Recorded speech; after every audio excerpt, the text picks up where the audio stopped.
Everyone, and welcome to today's video. It has been officially 74 hours since OPSEC was requested by the Ukrainian forces, so now we will get into what's going on in Kharkiv. A lot has happened in the past 74 hours, so let's start off with what happened yesterday, and then we'll go on to what happened today. So besides the drone attacks that I will not be able to show you because YouTube is very strict on that stuff, there were some Ukrainian attacks. There was a counterattack here, which was actually on the 15th. And as you can see, this counterattack, it's of Ukrainian forces counterattacking this building.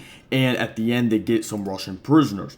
So at the end of that counterattack, what we see is the Russians bombing this area with a tank that was in a hidden position.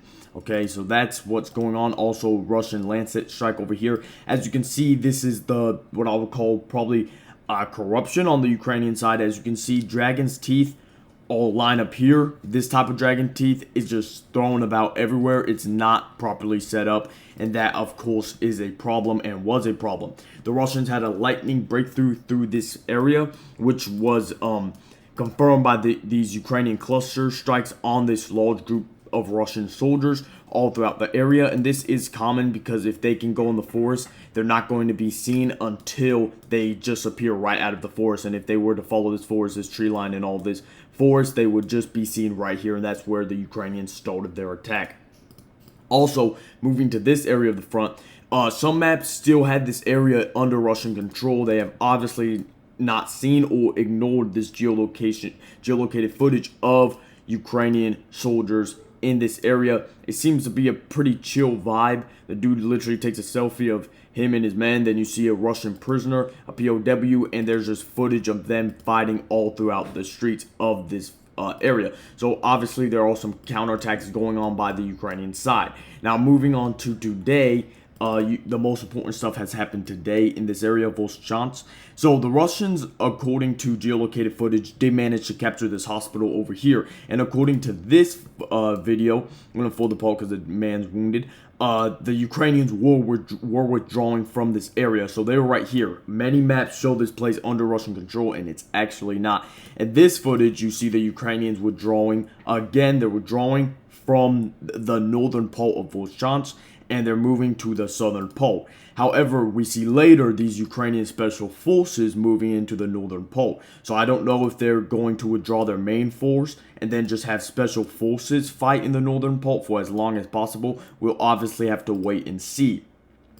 That's basically everything that is going on. This is some footage of the village. It is completely basically destroyed now, and there's obviously drone footage going on. The thing is with this area that it's pretty concerning, because even if the Russians are not able to take any more ground, which is highly unlikely, they'll likely take more ground, this is diverting Ukrainian forces from Kharkiv, from the front line, which is in Donbas, Zaporizhia, and Kherson, to Kharkiv, and that can open massive gaps in their line. Remember, with the 2022 Kharkiv counteroffensive, Ukraine was doing the Kherson offensive in Kherson, and that the Russians moved them in from Kharkiv because they did not expect the Ukrainians to do a counterattack, and moved them to Kherson, and then the Ukrainians were able to push them out of almost all of Kharkiv. So with the Ukrainians now on the side where they don't have enough manpower, they're recruiting prisoners, which a lot of pro-Western people made fun of when the Russians started to do it.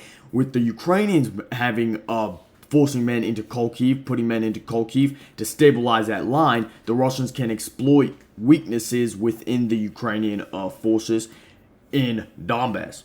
Now, speaking of Donbass, we do have geolocated footage over here of a Ukrainian Bradley, which it could be a very old Bradley because just how the paint is, it looks like it's very worn out, but it's a Ukrainian Bradley counterattacking this area that was held by the Russians. We did get news from pro-Russian military bloggers that the Ukrainians were planning counterattacks all throughout this front line, which the Russians made a bulge in the Ukrainian lines after the fortifications were abandoned by a Ukrainian group of soldiers. So that was yesterday. We're going to see. We haven't got any footage from today. However, there may be footage later on. Now, moving on to other places like this town over here completely under Russian control, basically, except for this area, and this is confirmed by a Ukrainian drone strike, although there's something wrong with this video.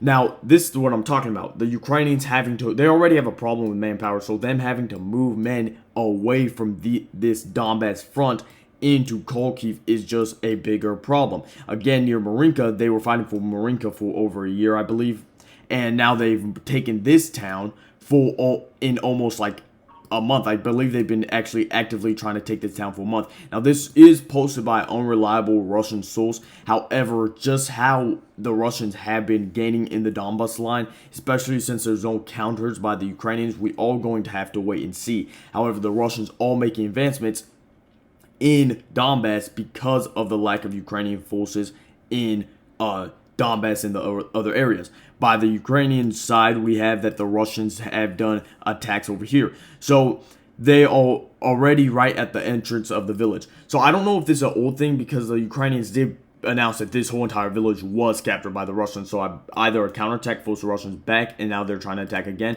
or it was just the post that we just saw was old, but I believe it could have been the other one with the counterattack. Okay, so the Russians all attacking from Novomihайлivka over to this area. Again, the Ukrainians all spread out. This is bad because Kharkiv likely is not going to fall. Russia has not committed nearly as much troops. Just going through history, the casualties that would have to be taken, the fact that just recently Russia did not in their opening invasion, and the amount of manpower Russia has put in Kharkiv, I do not believe that this is to take Kharkiv, because even though it would be a political blow for the Ukrainians, it really wouldn't be as important to Russia as taking the Donbas.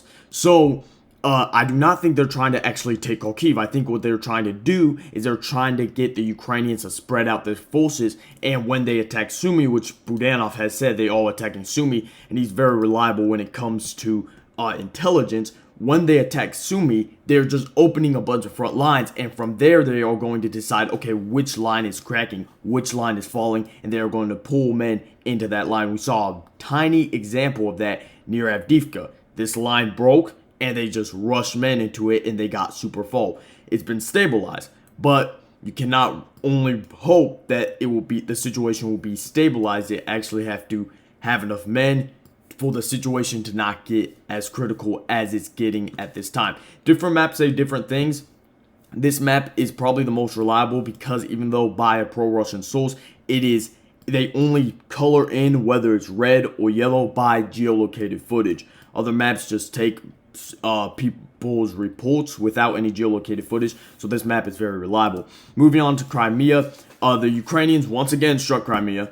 We have gotten no videos from it, but let's go to the strike they did on the 16th, and we can see that the Ukrainians did damage a lot of Russian aircraft and destroyed it. According to this Russian military blogger, it can be seen that 2 MiG-31s and 1 Su-27 aircraft were completely burnt. It's also clearly visible that another MiG-29 has a completely burnt nose.